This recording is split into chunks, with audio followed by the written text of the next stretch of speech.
प्रिय आत्माओं, जय श्री राधे कृष्णा। मित्रों, स्वागत है आपका हमारे चैनल श्री राधा कृष्ण साधना में। मित्रों, हर इंसान एक दिन ऐसा महसूस करता है जैसे सब कुछ रुक गया हो। मन कहता है अब क्या करूं, दिल कहता है थक गया हूं, पर जीवन वही नहीं रुकता। यहां श्री कृष्ण जी बहुत ही महत्वपूर्ण उपदेश देते हैं। वो आपकी बेचैनी को हमेशा के लिए समाप्त कर देगा। तो आइए समझे ये गूढ़ रहस्य। श्री कृष्ण जी अर्जुन और संपूर्ण मानवता को कर्म, धर्म, समर्पण और स्वधर्म के मार्ग पर प्रेरित करते हैं। कर्म ही पूजा है श्री कृष्ण के कर्म योग का जीवन बदलने वाला संदेश। भूमिका: जब जीवन ठहर जाए तो कर्म की ओर लौटो। श्री कृष्ण का कर्म योग उस क्षण में प्रकाश की तरह हमारे भीतर उतरता है। वो कहते हैं कर्म ही तेरा धर्म है। अगर तुम जी रहे हो तो कर्म जरूरी है। अगर तुम आत्मा हो तो निष्काम कर्म ही तुम्हारा रास्ता है। तो मित्रों, आपसे छोटी सी विनती है, अभी आपने हमारे चैनल को अभी तक सब्सक्राइब नहीं किया है तो चैनल को सब्सक्राइब कर लें, लाइक, शेयर और कमेंट जरूर करें। ये प्रेरणा लायक वीडियो उसी कर्म योग की शक्ति है जो श्री कृष्ण ने अर्जुन को युद्ध भूमि में दी थी और आज वह हमें जीवन भूमि में दे रहे हैं। अर्जुन ने पूछा, हे मानव, अगर ज्ञान श्रेष्ठ है तो कर्म क्यों? श्री कृष्ण को अर्जुन से एक सीधा सवाल मिलता है, हे केशव, यदि ज्ञान कर्म से श्रेष्ठ है तो फिर आप मुझे युद्ध के लिए क्यों प्रेरित कर रहे हैं? मित्रों, ये प्रश्न केवल अर्जुन का नहीं, ये हर उस मनुष्य का है जो सोचता है क्या केवल ज्ञान काफी नहीं? क्या केवल ध्यान और भक्ति काफी नहीं? श्री कृष्ण उत्तर देते हैं, कर्म से भागना सन्यास नहीं है। सच्चा सन्यास वही है जो कर्म करते हुए भी भीतर निर्लिप्त हो। श्री कृष्ण हमें याद दिलाते हैं, ज्ञान जब तक कर्म में न उतरे तब तक वह बोझ बन जाता है। कर्म से मुक्ति कर्म छोड़कर नहीं, कर्म करते हुए। श्री कृष्ण कहते हैं, न कर्मणा मना रंभानैष कर्म्यम पुरुषोष्णुते। कर्म को छोड़े बिना कोई भी व्यक्ति निष्कर्मता, मुक्ति को प्राप्त नहीं कर सकता। मित्रों, अगर आप सोचते हैं कि कुछ न करना ही शांति है तो यह भ्रम है। असली शांति है कर्म करते हुए यह भीतर से असली शांति है कर्म करते हुए ये भीतर से शांत होना। कर्म जीवन की धड़कन है। जो जीवित है वह कर्म करेगा और जो भाग रहा है कर्म से वह स्वयं से भाग रहा है। और जो कर्म में ईश्वर को देख रहा है वही वास्तव में योगी है। कर्म से डर मत, कर्म में रम। कभी हम सोचते हैं अगर कुछ गलत हो गया तो, अगर लोग हंसे तो, अगर मैं हार गया तो। ये सारे प्रश्न कर्म से नहीं, परिणाम की चिंता से आते हैं। श्री कृष्ण कहते हैं, फल की चिंता मत कर, अपना कर्म कर, वही तेरा धर्म है। जो कर्म से भागता है वह आत्मा की शक्ति को खो देता है, पर जो कर्म में रमता है वह सच्चे अर्थों में आनंदित होता है। प्रेरणा: डर को दरवाजे पर छोड़ो और कर्म में प्रवेश करो। कर्म से नहीं, आसक्ति से बंधते होश। श्री कृष्ण स्पष्ट कहते हैं, जो कर्म करता है लेकिन उसमें आसक्त नहीं होता वही वास्तव में मुक्त है। मित्रों, हम सोचते हैं कर्म हमें बांधता है, पर श्री कृष्ण बताते हैं कर्म नहीं, आसक्ति हमें बांधती है। उदाहरण है, यदि कोई कर्म केवल कर्तव्य समझकर करे तो वह मुक्त है, पर यदि कोई व्यक्ति उससे फल, सम्मान, लाभ की अपेक्षा रखे तो वह बंध जाता है। इससे हमें प्रेरणा ये मिलती है कि कर्म करो लेकिन उससे जुड़ो मत। जैसे कमल का फूल जल में रहकर भी जल से अछूता रहता है। यही है निष्काम कर्म। कर्म तो हो लेकिन भीतर शांति और समर्पण के साथ। सृष्टि का हर कण कर्म में रमा है। श्री कृष्ण अब अर्जुन प्रकृति का रहस्य समझाते हैं। सभी प्राणी प्रकृति के अनुसार कर्म करते हैं। पवन चलता है, नदियां बहती हैं, सूर्य चमकता है, वृक्ष फल देते हैं। यह सब कर्म है। जब पूरी सृष्टि कर्मरत है तो मनुष्य क्यों निष्क्रिय हो? श्री कृष्ण कहते हैं, यदि कोई यह सोचता है कि वह कुछ नहीं कर रहा, फिर भी वह अपने स्वभाव से कर्म कर रहा होता है। कर्म टालने से कर्म से नहीं बचा जा सकता। कर्म को समझो, और उसे योग बना दो। सच्चा त्याग कर्म त्याग नहीं, आसक्ति त्याग है। श्री कृष्ण कहते हैं, जो दिखावे के लिए कर्म त्यागता है वह मिथ्याचारी है, और जो भीतर से कर्म करता है लेकिन आसक्त नहीं होता वही सच्चा योगी है। मित्रों, त्याग का अर्थ ये नहीं कि सब छोड़ दो और जंगल चले जाओ। सच्चा त्याग यह है कि कर्म करते हुए भी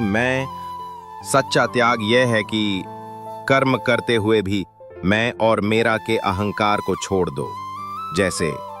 जैसे माता घर का काम करती है लेकिन उसमें अहंकार नहीं होता। एक गुरु पढ़ाता है पर चाहता नहीं कि लोग उसे पूजें। यह है त्याग। त्याग वस्त्र बदलने से नहीं आता, त्याग दृष्टिकोण बदलने से आता है। श्रेष्ठ पुरुष वही जो दूसरों को प्रेरित करे। श्री कृष्ण एक अत्यंत प्रेरक सिद्धांत देते हैं, जो जैसा आचरण करता है लोग वैसे ही अनुसरण करते हैं। श्रेष्ठ पुरुषों का आचरण ही समाज का मार्ग बनता है। मित्रों, आज हर कोई कहता है दुनिया बदले, लेकिन श्री कृष्ण कहते हैं तू खुद बदल जा, दुनिया अपने आप बदल जाएगी। एक पिता अपने बच्चों को सिखाता है, लेकिन यदि वह खुद अनुशासनहीन है तो उसका उपदेश व्यर्थ है। श्रेष्ठ बनने की इच्छा हो तो पहले आचरण को श्रेष्ठ बनाओ। यही श्री कृष्ण की नीति है। कर्म करो ऐसा कि लोग देखें और कहें, देखो यही है सच्चा योगी। कर्म को यज्ञ बनाओ, तभी जीवन दिव्य होगा। अब श्री कृष्ण बताते हैं, प्राचीन काल से ही सृष्टि यज्ञ के द्वारा चलती आई है। कर्म जब यज्ञ भावना से किया जाता है तब वह बंधन नहीं, मोक्ष का साधन बनता है। मित्रों, जब हम कोई कार्य मैं के लिए करते हैं वह हमें बांधता है, लेकिन वही कार्य अगर समर्पण से, सेवा से ईश्वर के लिए किया जाए तो वह यज्ञ बन जाता है। यज्ञ क्या है? भोजन बनाना यज्ञ है अगर परिवार के प्रेम से हो। सेवा करना यज्ञ है अगर बिना स्वार्थ हो। पढ़ाना, खेती करना, सफाई करना सब यज्ञ हो सकते हैं। हर कर्म को यज्ञ बना दो, जीवन ईश्वर की उपासना बन जाएगा। अभी तक आपने प्राप्त किया कर्म और ज्ञान का संतुलन, कर्म से भागने की प्रवृत्ति का समाधान, आसक्ति और अहंकार से मुक्ति का मार्ग, श्रेष्ठ आचरण की सामाजिक भूमिका। यज्ञ भावना द्वारा कर्म को पवित्र बनाना है। श्री कृष्ण जी हमें कर्म को धर्म में बदलने की कला सिखाते हैं और हमारे अंदर समर्पण, सेवा और उत्तरदायित्व का प्रकाश जगाते हैं। कर्म यज्ञ के बिना बंधन है, यज्ञ भाव से मोक्ष है। श्री कृष्ण कहते हैं, यज्ञार्थात कर्मणो अन्यत्र लोको अयम कर्म बंधन। अर्थात जो कर्म यज्ञ के लिए नहीं किया जाता वह बंधन का कारण बनता है। मित्रों, यही श्री कृष्ण की कर्म नीति का मूल है। यदि कोई शिक्षक केवल वेतन के लिए पढ़ा रहा है तो वह कर्म में बंधा है, पर यदि वह शिक्षा को ईश्वरीय कार्य मानकर कर रहा है तो वह यज्ञ कर रहा है और वही मोक्ष का मार्ग है। कर्म को केवल काम मत समझो, उसे सेवा समझो, यज्ञ समझो, प्रार्थना समझो। जब भावना बदलती है तो कर्म का स्वरूप भी दिव्य हो जाता है। प्रकृति के साथ संतुलन भी एक यज्ञ है। श्री कृष्ण एक और चमत्कारी बात बताते हैं। देवों ने यज्ञ द्वारा मनुष्यों का पोषण किया और मनुष्य यज्ञ द्वारा देवताओं का। यह परस्पर सहयोग, यही जीवन की धुरी है। इसका गहरा अर्थ है, प्रकृति के साथ संतुलन रखना भी एक प्रकार का यज्ञ है। पृथ्वी, जल, अग्नि, वायु, इन सब के साथ यदि सहयोग करोगे तो जीवन समृद्ध होगा। अगर मनुष्य केवल उपभोग करेगा और दे नहीं पाएगा तो उसका जीवन बंधन बन जाएगा। जिस धरती से लिया है उसे लौटाओ, सेवा करो, संतुलन रखो, यही कर्म योग है। जब कोई ना करे तब भी तू कर। श्री कृष्ण कहते हैं, यदि मैं कर्म ना करूं तो लोक का पतन हो जाएगा। लोग मेरे मार्ग का अनुकरण करते हैं। मित्रों, यहाँ श्री कृष्ण स्वयं कहते हैं कि मैं स्वयं भी निरंतर कर्म करता हूं, हालांकि मुझ पर कोई बंधन नहीं है। यह एक बड़ा संदेश है। यदि भगवान स्वयं कर्म करते हैं तो हम कौन होते हैं कर्म से मुंह मोड़ने वाले। जो व्यक्ति कर्म करता है वह न केवल स्वयं बढ़ता है बल्कि वह दूसरों को भी मार्ग दिखाता है। चाहे कोई देखे या न देखे, तू अपना कर्म करता चल, क्योंकि तेरा कर्म ही तेरा धर्म, कर्म ही पूजा है, मन से, तन से, जीवन से। अब श्री कृष्ण कहते हैं, कर्म को भक्ति और समर्पण से किया जाए तो वह कर्म बंधन नहीं, भक्ति बन जाता है। मित्रों, अक्सर हम सोचते हैं कि पूजा केवल मंदिर में होती है, लेकिन श्री कृष्ण कहते हैं, तुम्हारा कर्म ही तुम्हारी पूजा है, अगर वह श्रद्धा और सेवा से किया गया हो। एक माँ जो प्रेम से भोजन बनाती है, वह यज्ञ कर रही है। एक किसान जो ईमानदारी से खेती करता है, वह यज्ञ कर रहा है। एक सच्चा विद्यार्थी भी जब ध्यान से पढ़ता है, वह भी यज्ञ कर रहा है। हर कर्म को इतना पवित्र बना दो कि वह ईश्वर को अर्पित पूजा बन जाए। आपने अभी तक श्री कृष्ण की इन शक्तिशाली शिक्षाओं को समझाया। कर्म यज्ञ की भावना से करो, प्रकृति और समाज के साथ समन्वय रखो। भगवान भी कर्म करते हैं, इसलिए कर्म से न भाग। कर्म को पूजा बना दो, सेवा बना दो। जो जीवन के कर्म, समर्पण और आंतरिक आत्मज्ञान को और गहराई से प्रकाशित करते हैं। आत्मसमर्पण भाव से किया गया कर्म मुक्त करता है। श्री कृष्ण कहते हैं, जो यज्ञ के लिए अन्न ग्रहण करता है वह पाप से मुक्त होता है, परंतु जो केवल अपने लिए खाता है वह पाप को ही खाता है। मित्रों, इसका अर्थ यह नहीं कि खाना मत खाओ, बल्कि यह कि जो कुछ भी लो वह कृतज्ञता और समर्पण से लो। आज हम सब कुछ अपने लिए कर रहे हैं, पर श्री कृष्ण कहते हैं, अपने लिए नहीं, उसके लिए करो, जिसने तुम्हें जीवन दिया, शक्ति दी, अवसर दिए, उसके लिए। कर्म तभी दिव्य बनता है जब उसमें त्याग और सेवा का रंग हो। केवल लेना नहीं, देना भी सीखो। यही सच्चा कर्म योग है। जीवन का संचालन यज्ञ से होता है, स्वार्थ से नहीं। श्री कृष्ण कहते हैं, यज्ञ से वर्षा होती है, वर्षा से अन्न होता है, अन्न से प्राणी जीवित रहते हैं। यह यज्ञ चक्र जीवन की धुरी है। मित्रों, श्री कृष्ण हमें यह बता रहे हैं कि समर्पण और सहयोग ही जीवन का केंद्र है। जो केवल उपभोग करता है वह इस चक्र को तोड़ देता है। उदाहरण, अगर किसान बिना भाव से काम करे, अन्न नहीं होगा। यदि समाज अपने कर्तव्यों से विमुक्त, संतुलन बिगड़ जाएगा। जीवन को चलाना है तो साझा कर्म, सेवा, यज्ञ भाव को अपनाओ। यही श्री कृष्ण का कर्म चक्र है।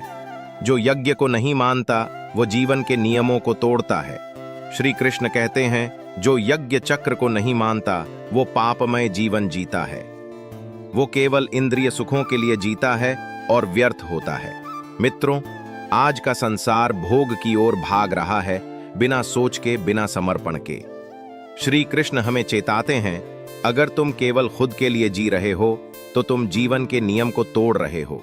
जीवन केवल भोग नहीं, सेवा है, त्याग है, यज्ञ है। जो जीवन को सेवा नहीं बना सका वो जीवन को समझ ही नहीं सका, और जो आत्मा में स्थित है वो कर्म करता है पर बंधता नहीं है। अब श्री कृष्ण एक योगी की पहचान बताते हैं, जो आत्मा में स्थित है, आत्मानंद में संतुष्ट है। वह किसी कर्म के लिए न कारण है न बंधन। मित्रों, बहुत बार ये प्रश्न आता है, क्या आत्मज्ञान के बाद कोई कर्म करता है? श्री कृष्ण कहते हैं, हाँ करता है, लेकिन उससे बंधता नहीं, क्योंकि वो कर्म करता है पर मैं करता हूं नहीं सोचता, फल की इच्छा नहीं करता। उसका केंद्र स्व नहीं, परमात्मा होता है। जब आत्मा की स्थिति स्थिर हो जाती है तब कर्म पूजा बन जाता है और जीवन मुक्ति बन जाता है। जलागोर करो, अब तक आपने क्या पाया? कर्म को यज्ञ बनाओ, सेवा भाव से कर्म करो, आत्मा में स्थित होकर कर्म करो, समाज, प्रकृति और ईश्वर के लिए कर्म करो। भोग नहीं, योग ही सच्चा जीवन है, जिनमें श्री कृष्ण कर्म, आत्मनिर्भरता, लोक संग्रह और दूसरों के लिए प्रेरणा बनने के रहस्य को उजागर करते हैं। ये भाग हर उस साधक के लिए अमूल्य हैं जो कर्म करते हुए आत्मज्ञान की ओर अग्रसर होना चाहता है। आत्मतृप्त पुरुष कौन है? इसे ध्यान से समझें, जो भीतर से पूर्ण है। श्री कृष्ण कहते हैं, जिसे आत्मा में ही संतोष है, आत्मा ही जिसकी पूर्ति है और आत्मा ही जिसकी तृप्ति है, उसके लिए कोई कर्तव्य नहीं। मित्रों, यह उस साधक की स्थिति है जो अब भीतर से ही संतुष्ट है। उसे न किसी के प्रमाण की आवश्यकता है, न बाह्य उपलब्धियों की। श्री कृष्ण ये नहीं कहते कि ऐसा व्यक्ति कर्म नहीं करता, बल्कि वो कर्तव्य करता है, लेकिन फल की अपेक्षा से मुक्त रहता है। सच्ची पूर्णता बाहर नहीं, भीतर मिलती है। जब आत्मा में आनंद आता है, मिलती है। जब आत्मा में आनंद आता है, तब कर्म भी भक्ति बन जाता है। जो कुछ भी करता है, समाज को दिशा देने के लिए करता है। श्री कृष्ण आगे कहते हैं, ज्ञानी भी यद्यपि किसी कर्म के लिए बाध्य नहीं, फिर भी वह दूसरों को प्रेरणा देने के लिए कर्म करता है। मित्रों, यह शिक्षा उन सभी के लिए है जो कहते हैं, अब मुझे कुछ सिद्ध हो गया है, मुझे अब कर्म करने की जरूरत नहीं। श्री कृष्ण कहते हैं, यदि तुम ज्ञानवान हो तो औरों को दिशा दिखाओ। तुम्हारा कर्म समाज के लिए दीपक बन सकता है। सिर्फ जीना नहीं, ऐसे जीना कि औरों को जीने की प्रेरणा मिले। यही श्री कृष्ण का मार्ग है। इसलिए तू सदा कर्तव्य करता जा। फल की इच्छा से रहित होकर श्री कृष्ण कहते हैं, इसलिए तू सदा कर्म करता जा, बिना फल की आसक्ति के। तभी तू परमात्मा को प्राप्त करेगा। यह गीता का एक अत्यंत शक्तिशाली मंत्र है। यही निष्काम कर्म का सार है। न फल की चिंता, न असफलता का भय, न सफल होने का अहंकार। बस समर्पण, सेवा और कर्म। जब कर्म ईश्वर को अर्पित हो जाए तो वह बंधन नहीं, मुक्ति का माध्यम बन जाता है। जन कल्याण के लिए कर्म करना ही श्रेष्ठ योग है। अब श्री कृष्ण अर्जुन से कहते हैं, जन सामान्य को भ्रम में डालने के बजाय ज्ञानी व्यक्ति को दूसरों की भलाई के लिए कर्म करना चाहिए। मित्रों, जो जागा है वो सोते हुओं को जगाने के लिए जिम्मेदार है। जो समझा है वह भ्रम में पड़े हुओं का हाथ पकड़ने के लिए उत्तरदायी है। इसलिए श्री कृष्ण कहते हैं, ज्ञानी अगर निष्क्रिय हो जाएगा तो अज्ञानी भी दिशा खो देगा। तुम्हारा कर्म केवल तुम्हारा नहीं, वो समाज की आत्मा को दिशा देता है। इसलिए जन कल्याण के लिए कर्म करो। यही श्री कृष्ण की प्रेरणा है। कर्म से भागो मत, कर्म ही आत्मा की गति है। हर कर्म को यज्ञ बनाओ, सेवा, त्याग और भक्ति से। ज्ञानी भी कर्म करें, दूसरों के कल्याण हेतु। आत्मा में स्थित होकर कर्म करो तो वो बंधन नहीं, जीवन का हर कर्म समाज को दिशा देने वाला बने। जहां श्री कृष्ण कर्म को केवल कर्म नहीं, बल्कि योग, भक्ति और मोक्ष का मार्ग बताते हैं। ज्ञानी को अज्ञानी की भावना का सम्मान करना चाहिए। श्री कृष्ण कहते हैं, ज्ञानी व्यक्ति को चाहिए कि वह अज्ञानी के चित्त को विचलित न करे, बल्कि वह स्वयं भी कर्म करता हुआ उन्हें प्रेरित करे। मित्रों, ज्ञान केवल पुस्तकों में नहीं होता, सच्चा ज्ञान है विनम्रता। अगर कोई व्यक्ति साधारण सोच रखता है तो उसे तोड़ो मत, डांटो मत, गिराओ मत। श्री कृष्ण हमें सिखाते हैं, उसके स्तर पर जाकर उसे उठाओ। तुम्हारा व्यवहार ही उसकी आंखें खोल सकता है। ज्ञानी वही है जो दूसरों को सुधारते हुए भी उन्हें चोट नहीं पहुंचाता। यही है श्री कृष्ण की करुणामय कर्म शक्ति। सभी कर्म प्रकृति से ही होते हैं। मैं कुछ नहीं करता। अब श्री कृष्ण आत्मज्ञान के सर्वोच्च भाव को व्यक्त करते हैं। सभी कर्म प्रकृति गुणों द्वारा होते हैं, और जो मोहवश यह सोचता है कि मैं करता हूं, वह अज्ञानी है। मित्रों, हम सोचते हैं मैं काम करता हूं, मैं सफल हूं, मैं बड़ा हूं, पर श्री कृष्ण कहते हैं ये भ्रम है। सच यह है, श्वास चलती है, प्रकृति से पाचन होता है, प्रकृति से विचार आते हैं, प्रकृति से जो जान लेता है कि मैं नहीं, वह करता है, वह कर्म करते हुए भी मुक्त होता है। कर्ता भाव को छोड़ो और साक्षी भाव में स्थित हो जाओ। यही श्री कृष्ण का गूढ़ योग। जो माया में है वह गुणों में बंधा है, तू उनसे स्पर्धा मत कर। श्री कृष्ण कहते हैं, गुण ही गुणों में प्रवृत्त होते हैं। ज्ञानी पुरुष को चाहिए कि वह अज्ञानी को भ्रम में न डाले। यह बात बहुत सूक्ष्म है। जो मोह, लोभ, अहंकार में हैं, वे गुण रज, तम, सत्व के अधीन हैं। ज्ञानी को चाहिए वह उनसे लड़ने न लगे, उन्हें नापसंद करके और द्वेष पैदा न करे, बल्कि उन्हें प्रेम से समझाए और शांत रहे। दूसरे क्या कर रहे हैं उस पर रिएक्ट मत करो, तुम क्या कर रहे हो इस पर ध्यान दो। यही आत्मयोग है, यही कर्मयोग है। अंतिम शिक्षा, अपना स्वधर्म निभा। यही श्री कृष्ण का आदेश है। अर्जुन अब तक शंकाओं से भरा था, लेकिन श्री कृष्ण अब उसे अंतिम आदेश देते हैं। अपने स्वधर्म के अनुसार कर्म करना ही श्रेष्ठ है, भले ही वह दोष युक्त क्यों न हो। पर धर्म कितना भी अच्छा लगे, वह भयावह है। मित्रों, हम जीवन भर दूसरों से तुलना करते हैं। उसका काम बड़ा है, मेरी स्थिति छोटी है।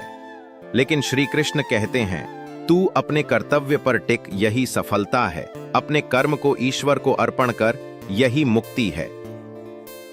श्री कृष्ण का कर्मयोग यह नहीं कहता कि तू कुछ बड़ा कर, वह कहता है तू जो कर रहा है उसे भक्ति, समर्पण और निर्लिप्तता से कर, वही तुझे परम तक ले जाएगा। कर्म में श्री कृष्ण को पाना। प्रिय साधकों, अब आपने श्रीमद् भगवद गीता के अध्याय 3 कर्म योग के सभी सूत्रों को सुना। कर्म से भागना नहीं, कर्म में रमना है। फल की चिंता नहीं, भावना की शुद्धता जरूरी है। अपने स्वधर्म में स्थित रहना ही सच्चा योग है। ज्ञानी वही है जो दूसरों को प्रेरणा देता है। कर्म को यज्ञ, सेवा और पूजा बना देना ही श्री कृष्ण का मार्ग है। मित्रों, ये वीडियो आपको कैसी लगी हमें कमेंट में जरूर बताएं और जय श्री राधे कृष्णा लिखें। तो चैनल को सब्सक्राइब कर लें, लाइक और शेयर जरूर करें। मित्रों, राधे राधे।